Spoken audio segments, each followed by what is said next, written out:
10 months ago, my parents stood outside the gates of a $40 million Montauk estate holding the torn pieces of an invitation. The security guard standing between them and the cameras looked at my mother, then my father, and asked if they had won. I didn't walk out to meet them. I didn't need to. I'd already made my choice 5 months earlier, in a quiet private room at a restaurant, the night my mother decided to show me exactly what she thought of my boundaries. The air in that private dining room was thick with my mother's floral perfume, barely covering the smell of roasted garlic drifting in from the kitchen. It was February. My sister Paige sat between us, tracing the condensation on her water glass with one finger.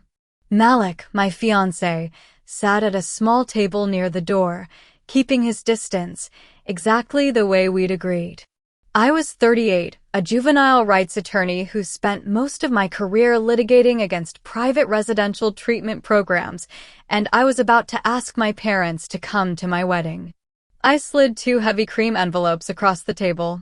They were conditional invitations, spelling out my media boundaries in plain language, specifically around a documentary I was consulting on, one investigating the troubled teen industry, including Brook Hollow Youth Center, the facility they'd sent me to when I was 16.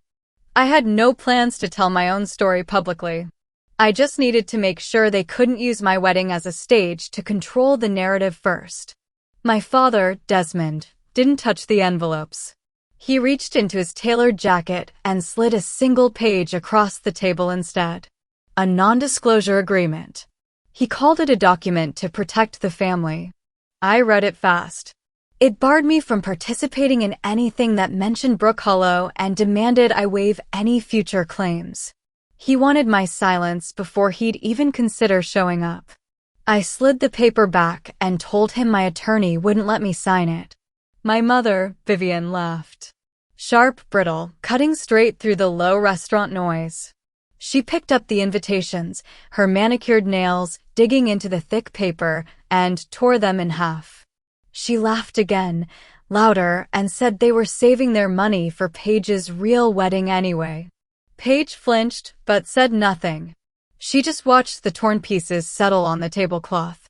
I didn't yell. I didn't cry. I took out my phone and photographed the shredded paper lying next to my father's pristine agreement. Then I stood, looked my mother in the eye, and said, "Got it."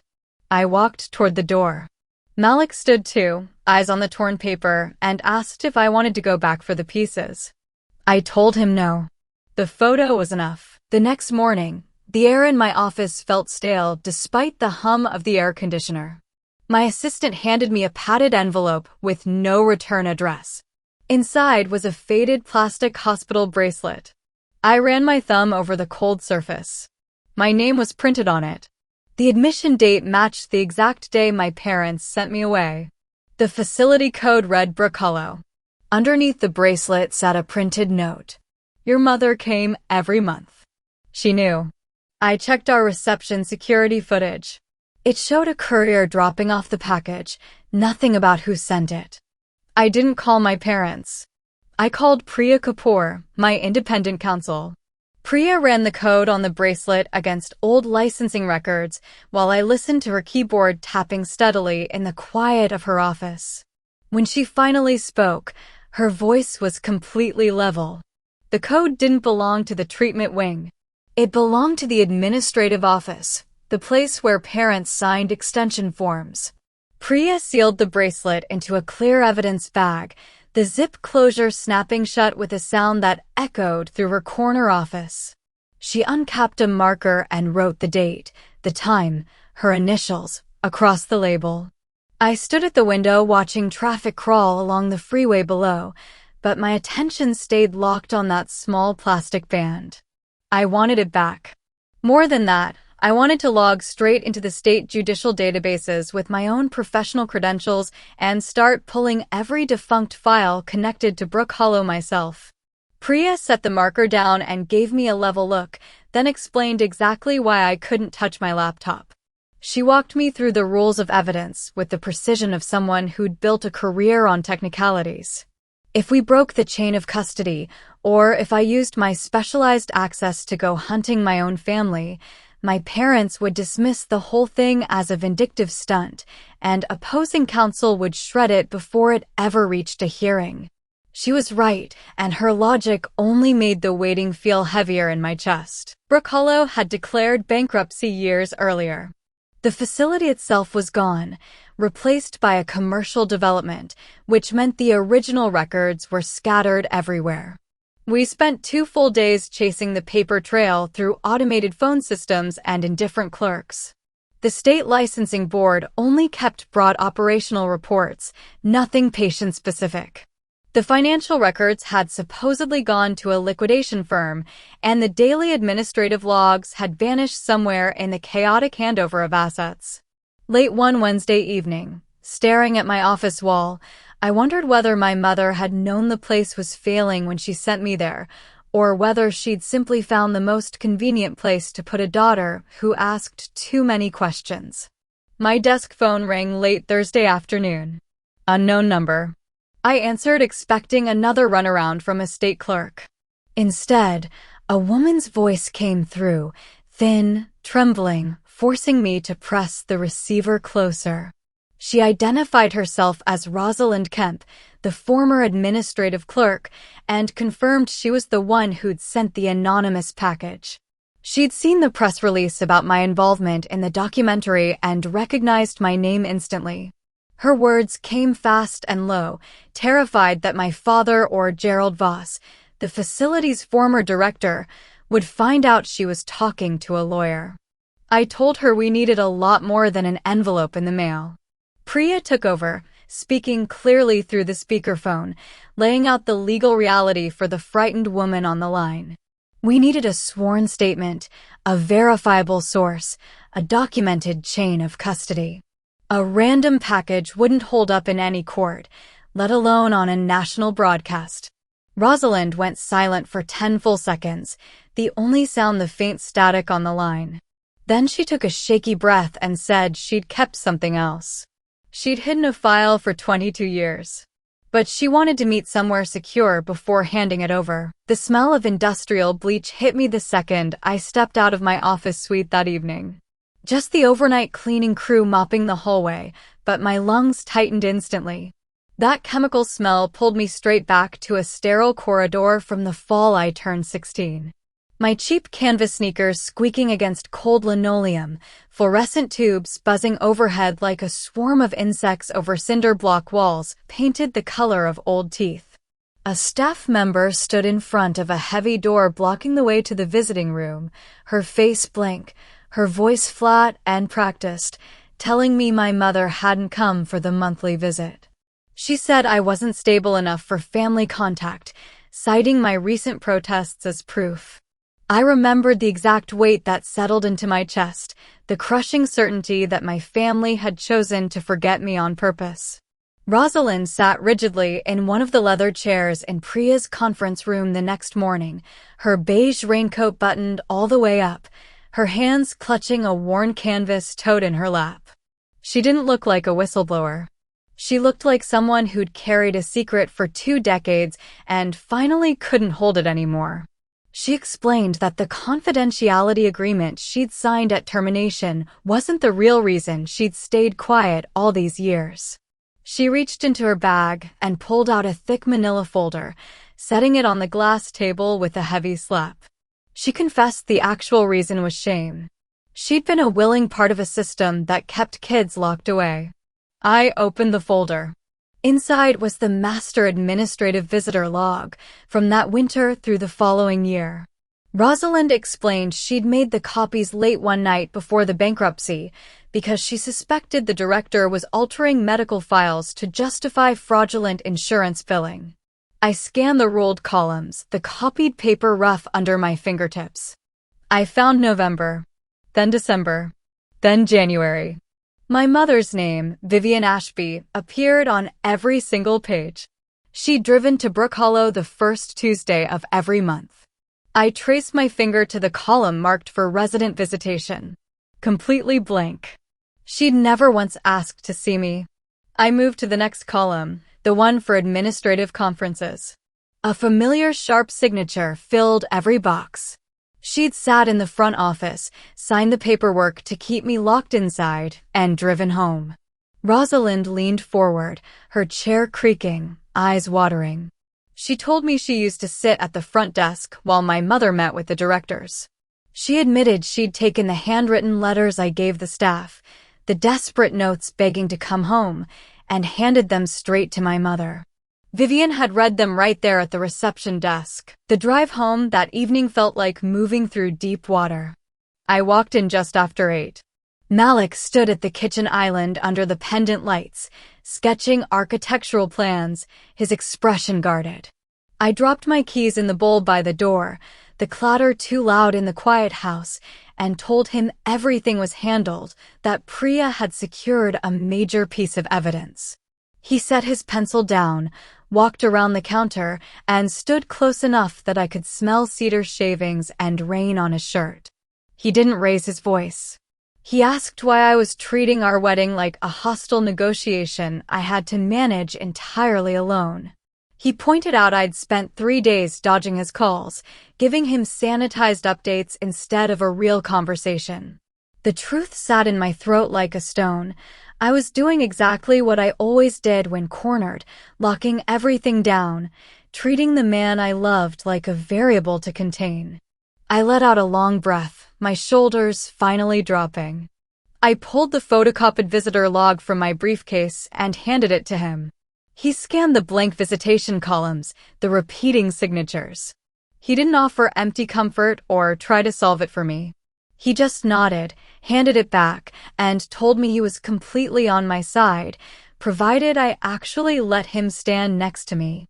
Back at my desk lamp that night, I flipped past the winter months to the final page of the log, the one covering my discharge. In the bottom corner, below the standard billing signatures, a small handwritten note caught my eye. Faded in the photocopy, but legible. It read that the parent approved a continued communication restriction. Beside it, unmistakably, Vivian Ashby's signature. My phone lit up just before noon on Friday. Restricted number. I let it ring twice, expecting a court clerk.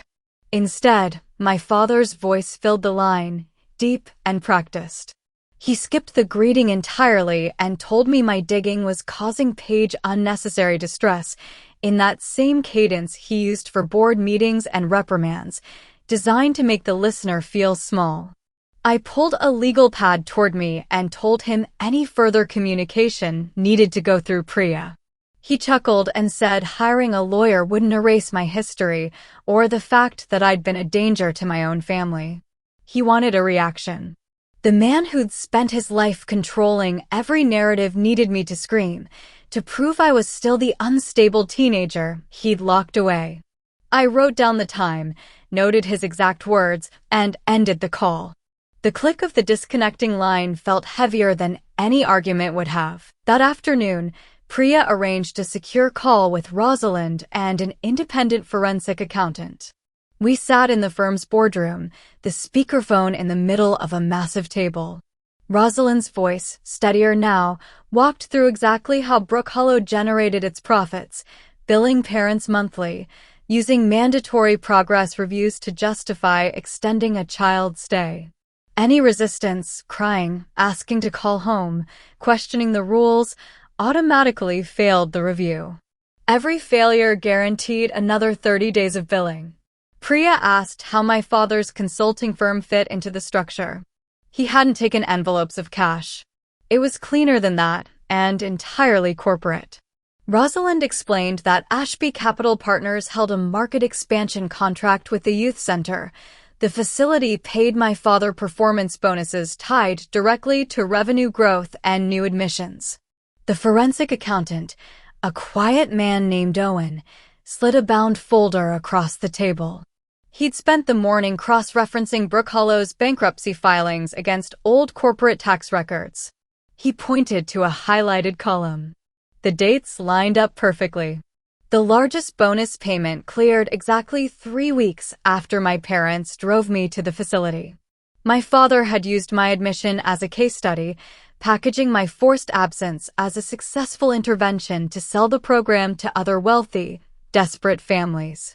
Every time my mother signed a 30-day extension, she was protecting her husband's cash flow. I stared at the embossed logo on the invoice, the sharp interlocking shapes of the Ashby capital letterhead, and the smell of leather and stale coffee suddenly filled my memory. I was 16 again, standing in my father's home office one crisp evening, having opened his briefcase looking for a calculator. Instead, I'd found a billing invoice listing Brook Hollow as the client. I remembered asking him why a place meant to help troubled kids was paying his company thousands of dollars. He'd snatched the paper out of my hand, his face flushing dark red, and called me a thief, an invader of his private workspace, a disturbed child who invented problems. That confrontation lit the fuse for the argument that ended with a shattered vase and a fabricated story about me attacking my own sister. He'd needed to silence me because I'd stumbled onto his revenue stream. Owen's voice pulled me back to the boardroom. He tapped a separate document at the back of the folder, a salvaged insurance intake form from my original admission file.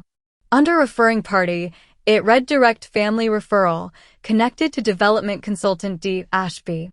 I was never just a patient to them. I was a business asset, a physical extension of a corporate contract.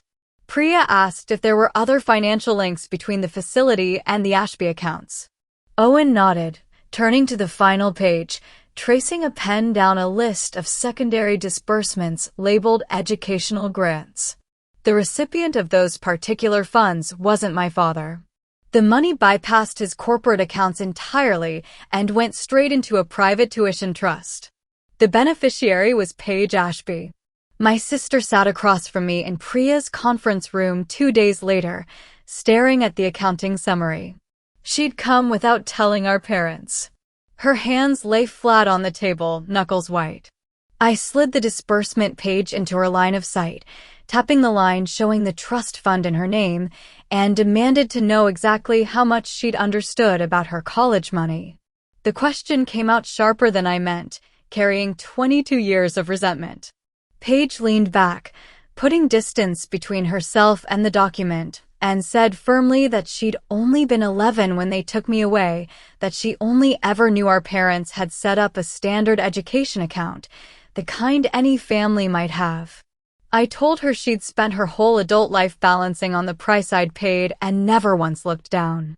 Her head snapped up, her voice rising to match mine, accusing me of treating her like a hostile witness instead of a sister. Priya intervened, raising a hand, her bracelets clinking against the glass, telling us to stop treating the room like a courtroom. She pointed out we needed to separate what an 11-year-old could reasonably understand from what a 33-year-old woman had conveniently chosen not to ask. That distinction shifted the room. Paige took a slow breath and finally looked at me directly. She admitted her memories of that autumn night were fragmented, our father screaming in his office, something heavy flying across the room, my hands grabbing her shoulders and pulling her down toward the carpet.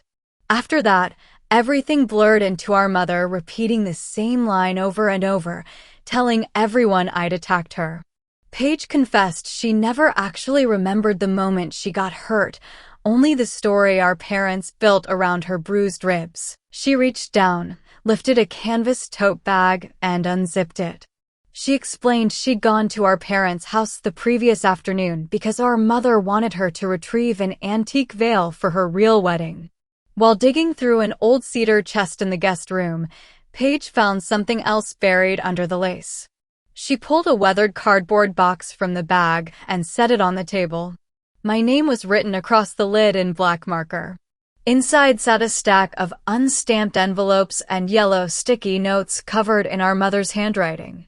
I reached for the top envelope, recognizing my own hurried teenage handwriting. The date matched the exact Tuesday in November when the log placed my mother inside the facility. The letter was short. I'd begged her to come inside the residential wing and ask staff what they were doing to us. A sticky note was attached to the back. My mother had written a clear instruction to the facility staff, telling them not to mail any of my correspondence because it contained manipulative fabrications. She'd been standing in that building, signing restriction forms, intercepting my calls for help the whole time. The betrayal felt cold and absolute, but Paige wasn't finished. She pulled a faded manila folder from her bag, my original medical intake file. Clipped inside was a carbon copy of a commercial warehouse transfer slip. She explained she'd suddenly remembered our father ordering his staff to digitize several old family videotapes days before I was sent away. He'd submitted a specific cut of footage to the facility's intake board, but never kept the original source media at the house. Priya picked up the slip. It bore the Ashby Capital logo, and the text clearly stated the original source footage had been returned to the corporate media archive, placed in Box 14. Priya didn't waste a second. She picked up the phone and began drafting a formal legal preservation notice, explaining the storage vendor would never release the box just because Paige recognized an inventory code. We needed a binding hold before my father could destroy it. We sat in that office for 3 hours while Priya worked the phones through the corporate bureaucracy of the storage vendor. They finally confirmed Box 14 still existed, buried under a commercial hold from an old corporate restructuring, and agreed to keep it sealed until a neutral forensic lab could take custody. My phone buzzed on the table right as Priya hung up. An email from the vendor, a digital photo of the original inventory card. I zoomed in on the typewritten text. The final line read Ashby Family Incident, raw mini DV source. That single line burned into my vision.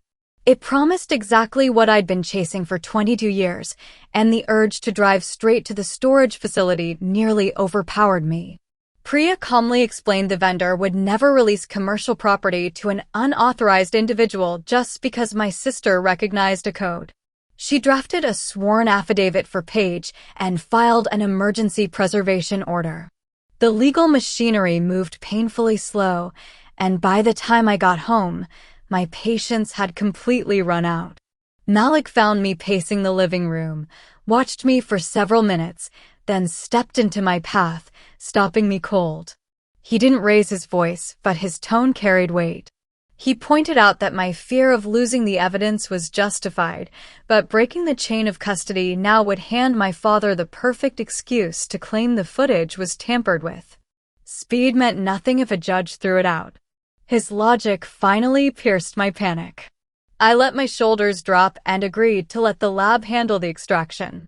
3 agonizing days later, we stood inside a windowless lab humming with server towers and cooling fans. A forensic technician broke the old corporate seal on Box 14 while Priya documented every step. Inside sat a single dust-covered mini DV cassette. The technician loaded it into a playback deck, routing the signal to a wall monitor. Paige sat rigidly in a metal folding chair beside me, gripping the seat until her knuckles went white. The screen flickered, showing a raw, unbroken time code, and suddenly we were standing in our childhood living room. The footage was grainy but terrifyingly clear. My father towered over the coffee table, his face distorted with rage, hurling a heavy bronze bookend across the room straight at my younger sister. My 16-year-old self lunged, grabbing Paige by the shoulders, pulling her down toward the carpet, shielding her head with my arms. Her side slammed against the sharp edge of the table. We crumpled to the floor together, gasping. The footage was damning enough on its own, but the real nightmare came after, when the room went silent. I expected an apology, someone calling for a doctor. Instead, my father stepped over the shattered glass, looked at my mother, and delivered a flat, calculated instruction. Call the program. Tell them she attacked her sister. My mother didn't scream or check on her injured child. She simply nodded, crossed her arms, and asked what time they should claim the assault occurred to line up with the admission schedule. The version they'd submitted to the intake board had cut the bookend entirely, starting the clip the moment my hands shoved Paige downward. They'd weaponized my attempt to save her life. The monitor faded to black. Paige stared at the dark screen, tears finally spilling over, cutting tracks through her makeup. She stood slowly, reaching for her phone, and without looking at me, said in a new, unfamiliar voice that she was canceling the venue deposits our parents had offered to pay, and that she was formally giving Priya permission to use her likeness in the video for the legal filings, but she stopped short of full public participation. She wasn't ready to sit under bright lights and let a national audience watch her world collapse. A younger version of me would have demanded her total compliance, read her hesitation as cowardice. Instead, I just nodded and told her preserving the truth was enough. I refused to steal her agency the way our parents had stolen mine. We walked out of the lab into bright afternoon sun, the weight of 2 decades finally shifting off my chest. An urgent message from Naomi Ferris, the documentary producer, lit up my screen, a forwarded email from my mother. My parents had just sent the network's legal department a dossier of fabricated medical summaries, claiming I was suffering a severe psychological breakdown and coercing my sister into a malicious campaign against them. The heavy binder landed on Priya's table with a dull thud. Naomi slid the dossier across, the stack smelling of fresh toner, my parents' latest attempt to torch my credibility. She pointed to the top document. My father and mother had overnight a psychological profile to the network's legal team. My eyes scanned the first page and found my own messy teenage handwriting in the margins, my letters from Brook Hollow, the same ones Paige had found in the cedar chest. But my parents had sliced the paragraphs apart, keeping only the angry, desperate lines, editing out every sentence where I'd begged for an independent evaluation or a lawyer. My hands curled into fists under the table. I demanded we release the unedited letters immediately to expose the manipulation. Priya placed her hand flat over the binder and reminded me, with clinical calm, that my teenage letters referenced other minors by name and medical detail. Releasing the full documents would violate their privacy, turning innocent people into collateral damage for my own case. Her logic hit like ice water. I forced a slow breath. Protecting other survivors wasn't a defeat. I nodded and stepped back from the ledge.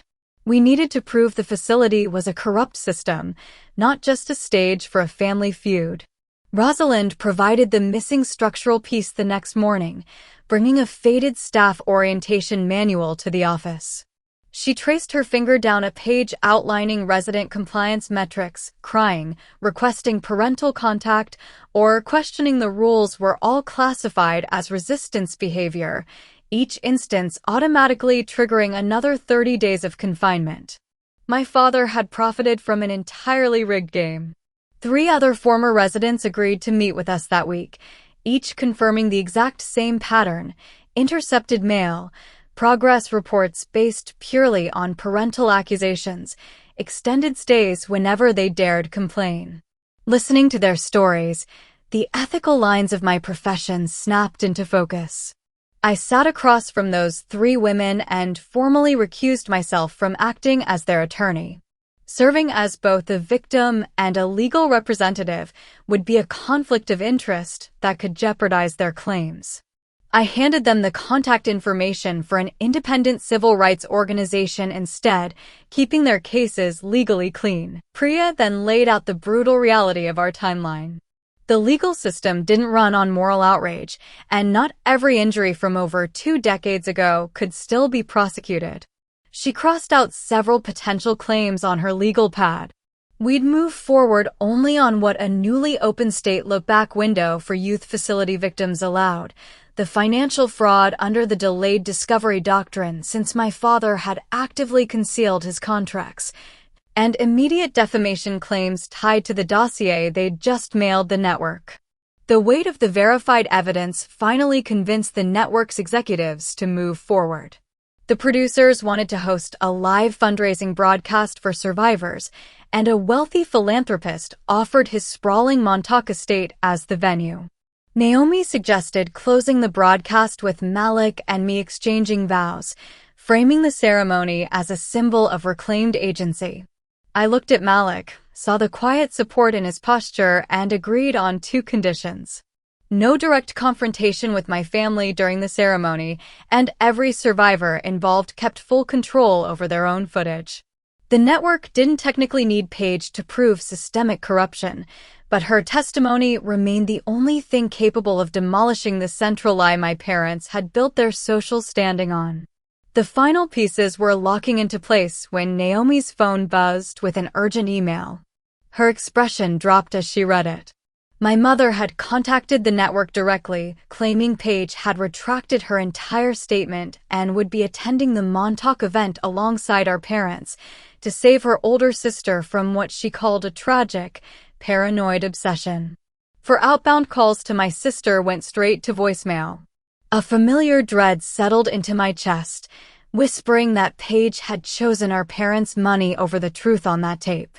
My thumb hovered over a bitter text asking if she was really going to let them buy her silence again. A younger version of me would have hit send immediately. Instead, I stared at the words, then backspaced until the screen was blank. I refused to let fear turn me into an interrogator. The glass door of the firm swung open just before 5. Paige walked in looking like she hadn't slept in days, dark circles under her eyes. Her posture collapsed. She didn't speak. She walked straight to the table, dropped her phone, and set a folded sheet of hotel stationery beside it. Priya unfolded it, her expression tightening into a professional mask, and handed it across to me. The handwriting was unmistakably my mother's, a pre-written script, a full public statement crafted for Paige to read. It instructed her to claim she had no clear memory of the incident, that the footage lacked context, and that I was aggressively pressuring a vulnerable family member. One phrase jumped out immediately.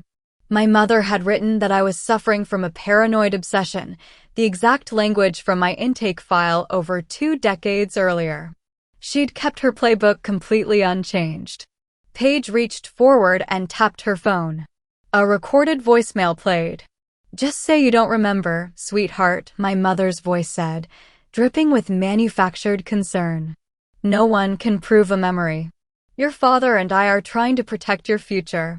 If you let your sister drag you into this television spectacle, we'll have no choice but to withdraw the wedding funds and the house down payment. Don't throw your life away for her." The recording clicked off, leaving heavy silence behind it. Paige explained she'd gone dark because she needed to stay at the house long enough to let them lay out their whole strategy, waiting until they explicitly tied their financial support to her committing perjury, saving every threat. My frustration flared despite myself. I asked why she'd even hesitated when we already had the raw footage. Paige looked at me, eyes dry but filled with a hollow grief, and said telling the truth on national television meant publicly admitting she'd called her own sister a monster for 2 decades. Acknowledging it meant tearing down the foundation of her entire life.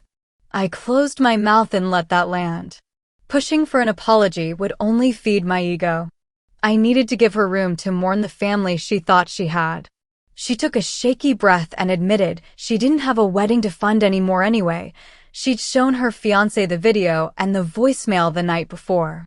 He hadn't left over the public scandal or the lawsuit. He'd packed his bags because Paige admitted she'd genuinely considered keeping the lie just to save the venue deposit. 22 years of compliance had finally caught up with her in the most painful way possible. Priya quietly slid a stack of legal releases across the table, formal consent for the network to use Paige's likeness, an agreement to provide sworn testimony. Paige picked up a pen. She didn't ask for my forgiveness before signing, didn't try to force a reconciliation. She just pressed ink to paper, binding herself to the truth, understanding that doing the right thing today didn't erase 22 years of silence. I respected that boundary enough to accept it. We were still going over the timeline with Priya when Naomi sent an urgent email. A crisis management firm hired by my father had issued a formal public notice about the upcoming Montauk Gala, declaring that he and my mother were securing accommodations near the venue and intended to arrive at the estate gates the night of the live broadcast to rescue their youngest daughter from the malicious people exploiting her. The fight was officially moving to the gates of my wedding. The salty ocean breeze whipped across the manicured lawns of the estate, carrying the sweet scent of climbing jasmine from the floral arches near the cliff edge. I sat at a glass patio table with the head of private security, who slid 2 glossy photographs across the surface, my parents, impeccably dressed at a recent charity dinner, radiating their usual untouchable polish. I tapped the photos and told him plainly, "These 2 do not get through the main gates without a physical invitation." He nodded, ran a finger over his clipboard, and assured me his team handled gate crashers every week. I asked that his men keep a completely neutral tone, no arguments, just ask for an invitation, then close the gates. Naomi leaned against the stone balustrade nearby, sipping coffee while the catering crew hauled tables across the lawn. She pointed out that since my parents had publicly announced their arrival, the press staging area outside the estate was fair game, and asked permission to keep a camera crew stationed at the perimeter. The network wanted the confrontation for ratings. I agreed to the exterior cameras on one condition: no one was to give me a single update about the front gate once the ceremony began. For the first time in 22 years, I chose to let go of controlling my parents' actions, trusting I could protect my own peace without micromanaging their incoming attack. Later that afternoon, Priya and I sat in a production trailer behind the catering tents, reviewing the final legal cut of the broadcast. The trailer smelled of hot electronics, completely detached from the wedding prep outside. We watched the editing timeline scroll past. Priya had scrubbed the footage carefully, only verified corporate contracts, the administrative logs, and the specific video segment page had cleared. Every reference to the other survivors stayed redacted behind black bars and altered audio. A frame flashed onto the screen. The editor had magnified the yellow sticky note in my mother's handwriting, the one instructing staff not to mail my letters. A bitter heat flared in my chest. I pointed at the monitor and told Naomi to insert the full unedited text of my teenage letters right beside my mother's note. I wanted millions of viewers to read every desperate word, to see exactly how cruel she'd been burying my pleas for help. Malik placed his hand over mine, grounding me in the cramped trailer, and asked quietly whether I actually wanted justice or whether I just wanted my mother to feel as exposed and watched as I had at 16. That single question forced me to look hard at the person I was becoming. I stared at the screen, listening to the hum of hard drives, and realized he was right. Sinking to her level of spectacle would only poison the win. I told Naomi to cut the private letters, leaving only the verified signature to speak for itself. The sun began setting, casting long gold shadows over rows of empty white chairs set up for rehearsal. Paige walked down the grassy aisle alone, carrying a canvas garment bag. She unzipped it, pulling out a cascade of antique lace catching the fading light, the heirloom veil our mother had preserved for what she considered a real wedding. Paige held it out to me, her knuckles pale around the comb, a silent peace offering, a fragile bridge over the wreckage of our family. I let my fingers brush the netting, then gently pushed her hands back toward her chest. I explained I couldn't wear something tied to a history of lies, keeping my voice free of judgment. We stood together in the cool evening air and agreed she'd sit in the front row the next day, there as a witness and as my sister, but she wouldn't speak or participate in the live interviews. The ocean crashed against the cliffs below my hotel suite that night, rattling the glass balcony doors. An exhausted production assistant knocked past 10, handing me a small velvet-lined box. The lab had finally returned my property after fully digitizing everything. I opened it and looked at the faded bracelet resting on dark fabric. I didn't slip it onto my wrist, and I didn't cry over the faded ink. I just closed the box and tucked it into my briefcase, treating it like archived history instead of an open wound. My phone lit up early the next morning while a makeup artist pinned my hair. A text from Priya. My parents had checked into a luxury resort 3 miles down the coast highway. The battle lines were drawn. An hour later, Naomi walked into my dressing room holding her production tablet tight against her chest, announcing that my parents were logged into the network streaming platform from their hotel room. The broadcast had started, and the raw footage of my father throwing the bookend was scheduled to air in 10 minutes. The dressing room monitor cast pale light across the silk of my dress as I sat listening to the broadcast. The screen showed the faded visitor log beside the letter I'd written that same Tuesday over 2 decades earlier. My recorded voiceover stuck strictly to verified dates and signatures. I didn't call my mother a monster. I didn't call my father a narcissist. I just laid out the cold architecture of a rigged system. Then the raw footage rolled, the bookend flying across the room, my teenage arms pulling Paige to the floor, shielding her head as she hit the table. Right beside that truth, the network played the edited clip my parents had submitted to the facility. The contrast was devastating. Paige's face appeared next, her voice steady, confirming on camera that her older sister had saved her life. Naomi stepped in, her headset blinking red, and gave me a quiet nod. I stood, walked out through the heavy doors, and stepped onto the manicured grass. A string quartet began to play over the crashing waves. I kept my eyes on Malik at the end of the aisle, refusing to ask a single question about the gate. I wouldn't see the footage from the press staging area until the next morning, but the perimeter cameras caught every second of what happened while I walked toward him. A black car pulled up to the wrought iron gates. My father marched toward the security detail, adjusting his tie, certain his presence alone would command compliance. My mother walked beside him, rigid with indignation, announcing to the guards that they were the parents of the bride. The head of security checked his clipboard and asked the exact question we'd prepared. "Do you have an invitation?" My mother opened her clutch and pulled out the torn pieces of the cream invitation she'd kept for 5 months as proof I was creating unnecessary drama. She tried to hand them through the bars. The gates stayed locked. Frustration boiled into public outrage. My father spun toward the bank of press cameras, trying to hijack the narrative live, declaring I was dangerous and my sister was being exploited by a malicious campaign. His composure held for about 30 seconds before a reporter stepped forward holding a copy of the Ashby Capital invoice, asking him to explain the performance bonuses tied to my continued confinement. The camera caught the exact moment he lost the room. His face went dark red, and he pointed a shaking finger at the lens, shouting that she was destroying everything, that sending me away was the only way to stop me. He just publicly admitted my institutionalization was about control, not care. Another reporter turned to my mother about the intercepted mail.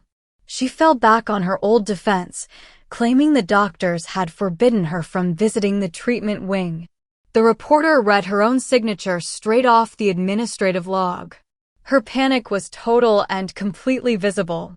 The woman who prized family loyalty above everything turned on her husband on camera, blaming him for the financial arrangement, then spun back to insist I'd always been a manipulator. Their united front shattered into pieces live on national television. Inside the estate, the air smelled of jasmine and salt. I reached the end of the aisle and slid my hand into Malik's. Naomi stood off to the side, tapping her earpiece, and leaned in to ask quietly if I wanted the live gate feed pulled up on a tablet so I could watch them unravel. I shook my head. Paige sat in the front row, twisting the fabric of her dress, leaning forward to whisper, asking if I didn't want to watch them lose everything they'd built. I looked back at Malik, felt the steady warmth of his hand, and told her no. I've watched them take enough. Today I wanted to see what I kept. We exchanged our vows under the floral arch, the broadcast ending on a celebration of reclaimed agency instead of a family execution. The sun was already rising over the Atlantic the next morning when Priya called with the overnight fallout. 3 corporate boards had already demanded my father's resignation, and a growing group of former Brook Hollow residents was organizing a consolidated civil suit. I let out a long breath and hung up, only to see a single text light up the screen from my mother. No apology, no reflection, no surrender. Just, "Look what you made us lose." The viral footage of my father losing his composure at the gates played on a silent loop on the corner television of our local coffee shop exactly a week later. I watched his face flush that same dangerous crimson on the small screen, took a slow sip of my coffee, and turned back to the architectural blueprints Malik had spread across the table. We spent 3 quiet days completely off the news cycle before slipping back into our normal mornings. Entertainment producers flooded my voicemail with interview offers. I deleted every one of them. Building a new life off a public spectacle was exactly what my parents would have done, and I refused to follow their blueprint. The corporate wreckage kept accumulating over the following months. 3 executive boards demanded my father's resignation before the season was out, terrified the backlash would hit their own margins. Priya sent sweeping legal preservation notices to his former insurance providers, warning that the recovered logs strongly suggested extensive financial misreporting. My mother found herself isolated in the community she'd spent decades cultivating. The local charity board quietly asked her to step down from her chairmanship, citing the negative press. The women she used to host brunch for stopped returning her calls, unable to look past her own signature on that restriction form playing on every screen.